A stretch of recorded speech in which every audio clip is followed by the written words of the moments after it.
This video is several months in the making, and this is the longest time that I ever worked on a certain topic. It took several days in constructing this video, figuring out how to clearly deliver this message with intention and making it easier for you to understand.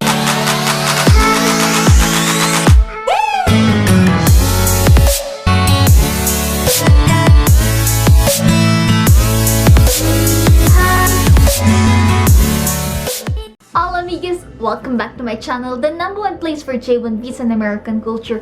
If you're new here, please don't forget to subscribe to our channel and click the notification bell so you'll always be notified whenever we upload new jam-packed videos. Speaking of jam-packed videos, in today's video, I gathered so much information that I actually lost myself in the process. I questioned myself and wondering if I am doing the right thing. Because even though that I have shared all of my experiences and all of the knowledge that I have learned along the way, I still end up with two results. First, successful visa interview, or second, denied visa interview. In the last 8 months, I gathered all of your feedback, studied the way you react, listened to how you talk, and working on understanding your pain points. Today has finally come, and I cannot wait to share this information to you guys. In today's video, we're going to be talking about your 3 biggest false assumption in the J1 visa interview. I put my heart and soul in this video, and I promise you that if you watch this video from beginning until the end without skipping, you will have a clear vision of how you can ace your J1 visa interview. But before we dive into the video, we have a special shout out to do. Now, you might be wondering, how can I be featured in the next video? Well, all you have to do is leave a comment down below in this video. Don't forget to give it a thumbs up, or take a screenshot of this video and share it in your Instagram story. But don't forget to tag me at rioworldwide.co so I can see your post. And without further ado, let's now jump into the video. Number 1, you will fail the visa interview because your friends did. Guys, I know that you are scared to hop into the interview or get your visa denied, but please take note of this and listen very carefully. The process for the J1 visa is case-to-case basis. What happened to other applicants has nothing to do with you. Each of you will have a unique questions, different answers, the way you deliver your message, or your family background or your work background are all different. So with this being said, it is completely clear that you will have a different result from them. When your friend failed in the interview doesn't mean that you will fail the interview. Or when you see a post in the comment section box below that someone passed the J1 visa interview so easy, it doesn't mean that you will pass too or you will have it easy. Each J1 visa interview are all different and case-to-case basis. You should not care about what happened to Susie, Linda, or John. Who cares?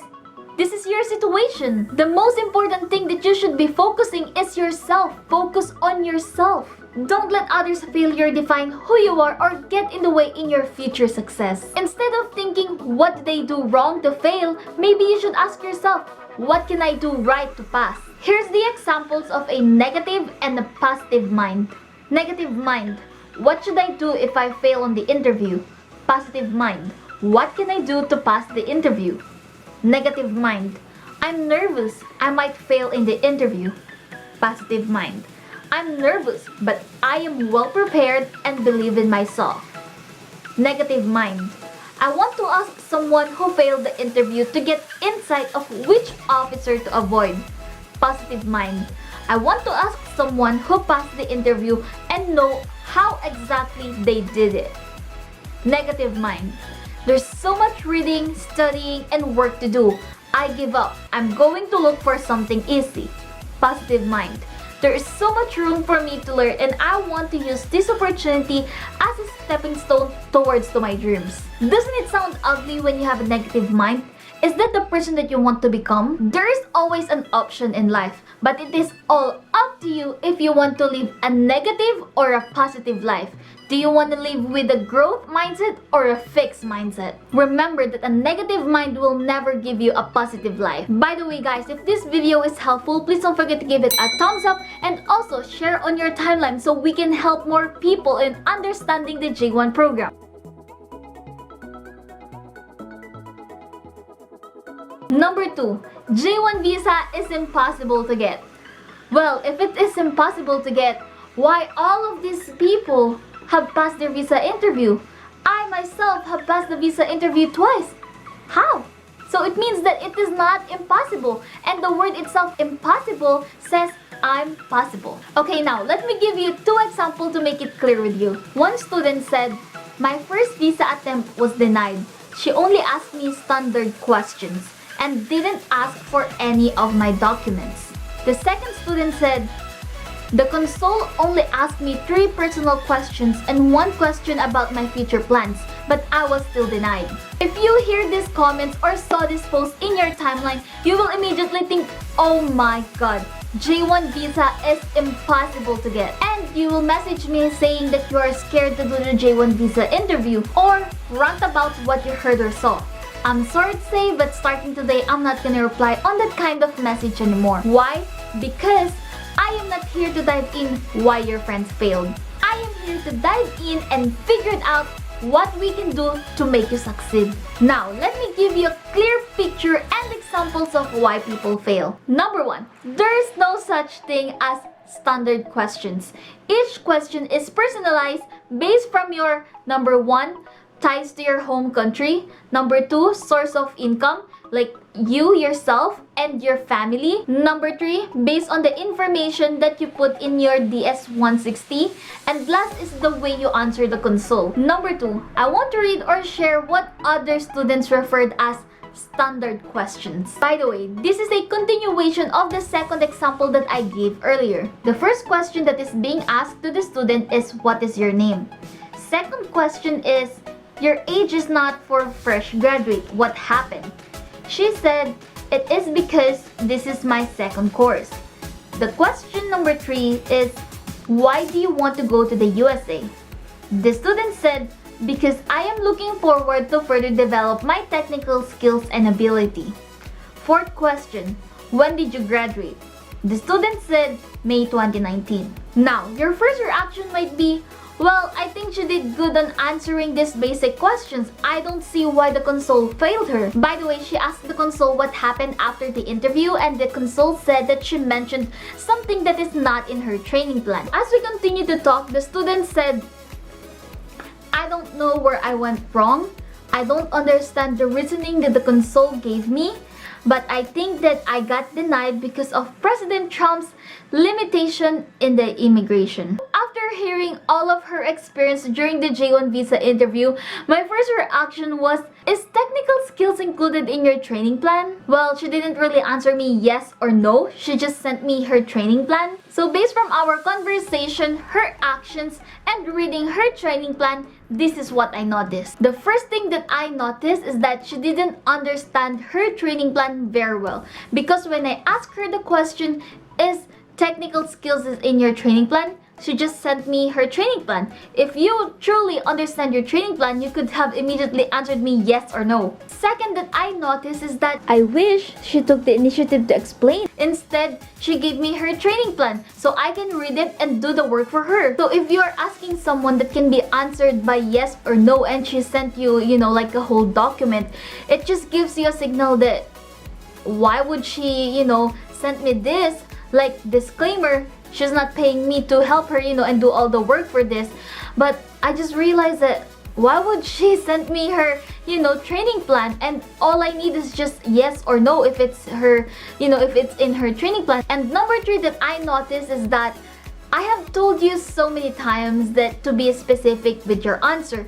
And telling the consul that I am looking forward to further develop my technical skills is not specific at all. What kind of technical skills you want to learn? Be specific. So, after reading her training plan, the fourth one that I noticed is that technical skills is not part of her training at all. And this is the reason why the consul rejected her. Because she's obviously guessing or giving incorrect information. Remember earlier that I shared with you guys that she asked the consul why she got denied, and the consul said that she said something that is not part of her training plan, and then boom, that is her reason why she got denied, because she is guessing. She doesn't really understand and know very well her training plan. And by the way guys, I look up the internet what are the different kinds of technical skills, and only to find out that all the different kinds of technical skills are not completely related to food and beverage, which she, that is the department where she will work for. So it says here that technical skills are the abilities and knowledge needed to perform specific tasks.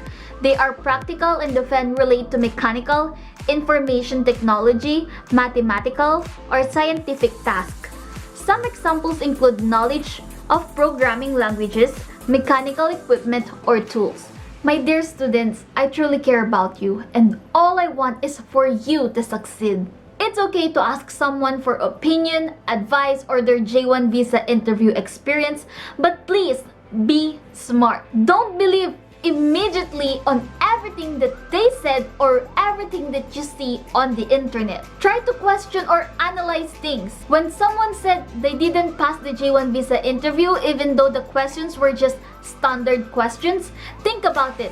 What are the standard questions that they are referring for? How did they answer it? Did they answer it very specific? Or maybe what are their backgrounds? Maybe their family has a bad record in the US Embassy. Or maybe they did the work and travel before and overstayed in the United States. So you really will never know the full details, but please, when you ask someone for advice, please be smart and really think about and analyze and just don't believe everything immediately. Don't live your life depending on someone's opinion. Seek advice to the experts. There's already a lot of things that is going on in our lives and also to the world, and it is easy to lose focus.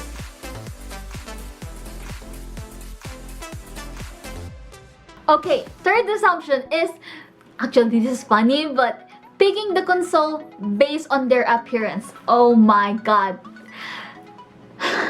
I've been seeing comments about the console, and I also saw some people that are giving harsh comment about the console, judging them based on their appearance. Or I also see some people that judge the console based on someone's feedback.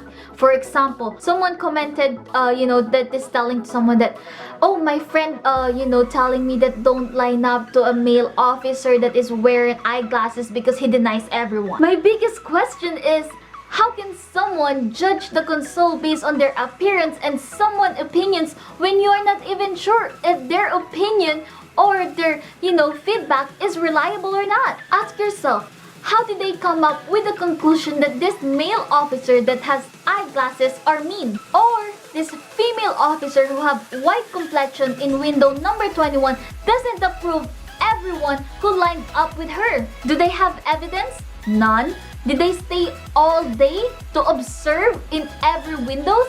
No. Did you know that the average time of the applicant stayed inside the US Embassy is 40 minutes and no longer than 90 minutes? And you can only observe someone's interview during the last step of your process, which when you line up to that last step, you can only be there for at least 10 minutes, which is not enough time to judge someone or give your opinion. So now, tell me, will you listen to someone's opinion based on their observation for 10 minutes? Will you believe someone who blamed their mistakes to the console, when in reality, most of the students that have been denied are just in denial? No one wants to admit that they have asked their application or they didn't do their best or give their 100% during their interview. Have you heard of someone that they failed the interview because they said they didn't study? No. Everyone is in denial. So what they do is look for someone to blame so the center of attention is not to them. Everyone, please take note of this. It doesn't depend on which officer will interview you or what window you should line up to. All officers are capable of denying or approving your application. The result of your US visa interview depends on the information that you input in your DS-160 and how you answer the question or how you deliver your message to the console. This last assumption is funny, and to be honest, it doesn't make sense. That's why I don't want to talk about it originally. But I saw more and more students are falling into this trap, and I'm like, I need to do something. This needs to stop because this is a false assumption to your J1 visa interview. This will not lead you to success. I told myself that I am not serving you well if I don't break this assumption. So here I am making this video to make it clear with you guys that it doesn't matter who you lined up to or how the officer looks like or what window you should line up to. every one of them are capable of denying or approving your application. By the way guys, I can't thank you enough for more than 1,000 subscribers that we are now. Yay!